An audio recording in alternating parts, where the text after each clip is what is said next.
சற்று முன் திமுகவின் எம்பி ஆகிறார் விஜயகாந்த் மகன் விஜயபிரபாகரன். ஸ்டாலின் அதிரடி அறிவிப்பு. அதிர்ச்சியில் எடப்பாடி. அதாவது பிரபல நடிகரும் மக்கள் நீதி மய்யத்தின் தலைவருமான கமலஹாசன் திமுக சார்பில் மாநிலங்களவை உறுப்பினராக தேர்ந்தெடுக்கப்பட்டுள்ளார். அந்த வகையில் திமுக சார்பில் கமல் எம்பியாக உள்ள நிலையில் இன்றைய தினம் அந்த கட்சியின் அவசர கூட்டம் நடைபெறவுள்ளதாக அறிவிப்பு வெளியாகி உள்ளது. இந்த கூட்டம் எதற்காக என்று தெரியவில்லை. இதனால் மக்கள் நீதி மய்யம் உறுப்பினர்களிடம் எதிர்பார்ப்பும் ஆர்வமும் கூடி வருகிறது. மேலும் கடந்த வருடம் நடந்த எம்பி தேர்தலின் போது திமுக கூட்டணியில் மக்கள் நீதி மய்யம் இணைந்தது. சில தொகுதிகள் கேட்டு பேச்சுவார்த்தையும் நடத்தப்பட்டது.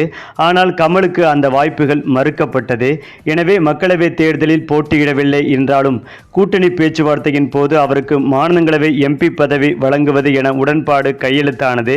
எனவே தேர்தலில் போட்டியிடாமல் தமிழகம் முழுவதும் கமல் கட்சி பிரச்சாரம் செய்தார்.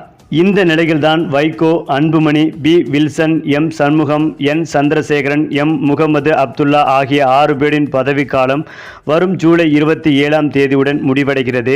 புதிதாக 6 பேரை தேர்ந்தெடுப்பதற்கான தேர்தலை தேர்தல் ஆணையம் அறிவித்துள்ளது.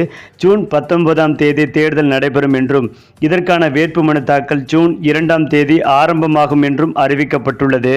குறிப்பாக அதிமுக தரப்பிலிருந்து அன்புமணி, என். சந்திரசேகரன் ஆகியோரும் திமுக சார்பில் மற்ற 4 பேரும் எம்பியாக தேர்வாகினார்கள். பொதுவாக ஒரு மாநிலங்களவை உறுப்பினரை தேர்ந்தெடுக்க 34 சட்டப்பேரவை உறுப்பினர்களின் ஆதரவு வேண்டும். அந்த அடிப்படையில் திமுகவிற்கு 4 உறுப்பினர்களும் அதிமுகவிற்கு 2 உறுப்பினர்களும் தேர்வு பெறும் நிலை உள்ளது. அந்த வகையில் பாமகவில் அன்புமணிக்கு இந்த முறை வாய்ப்பு குறைவு என்பதால் 2 இடங்களையும் அதிமுகவே நிரப்ப உள்ளது. மேலும் திமுக சார்பில் மூத்த வழக்கறிஞர் பி. வில்சனும் சிறுபான்மையினர் என்ற அடிப்படையில் முகமது அப்துல்லாவும் மீண்டும் தேர்வு செய்யப்பட வாய்ப்புள்ளதாகவும், மதிமுக பொதுச் செயலாளர் வைகோவுக்கு மீண்டும் வாய்ப்பு தரப்படுமா என்பது தெரியவில்லை என்ற தகவலும் கசிந்து வருகின்றன. இந்த நிலையில்தான் ஏற்கனவே செய்து கொண்ட உடன்பாட்டின் அடிப்படையில் கமலுக்கு திமுக ஆதரவில் மாநிலங்களவை எம்பி பதவி வழங்கப்பட்டுள்ளது. அதாவது எம். சண்முகத்துக்கு பதில் கமல் தேர்வு செய்யப்பட வாய்ப்புள்ளதாக திமுக வட்டாரங்களில் கூறப்பட்ட நிலையில் தற்போது கமலஹாசன் அறிவிக்கப்பட்டுள்ளார். அதேபோல P. Wilson, BSc, S R. Sivalingam, Rokkaiya Malik என்கின்ற கவிஞர் சல்மா ஆகியோர் தேர்வு செய்யப்பட்டுள்ளனர். அதாவது பி. வில்சனுக்கு மட்டும் மீண்டும் சீட் வழங்கப்பட்டுள்ள நிலையில் திமுகவில் மற்ற இருவரும் புதிய முகங்கள் ஆவர்.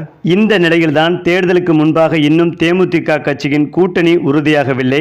தற்போது அதிமுகவுடன் ஏற்கனவே ஏற்பட்ட கூட்டணி பேச்சுவார்த்தையில் ஏமாற்றம் ஏற்பட்டதால் இந்த முறை தேமுதிக கட்சி திமுகவுடன் கூட்டணி சேர்வதற்கான வாய்ப்புகள் அதிகம் இருப்பதாக சொல்லப்படுகிறது. குறிப்பாக திமுகவில் தேமுதிக கட்சி கூட்டணி இணைந்தால் விஜயகாந்த் மகன் விஜயபிரபாகரனுக்கு எம்பி பதவி கொடுப்பதற்கான உத்தரவாதத்தை ஸ்டாலின் கொடுத்திருப்பதாக தற்போது தகவல்கள் வெளிவந்து கொண்டிருக்கிறது. இந்த தகவல் தேமுதிக கட்சி தொண்டர்களை கொண்டாட வைத்து வருகிறது.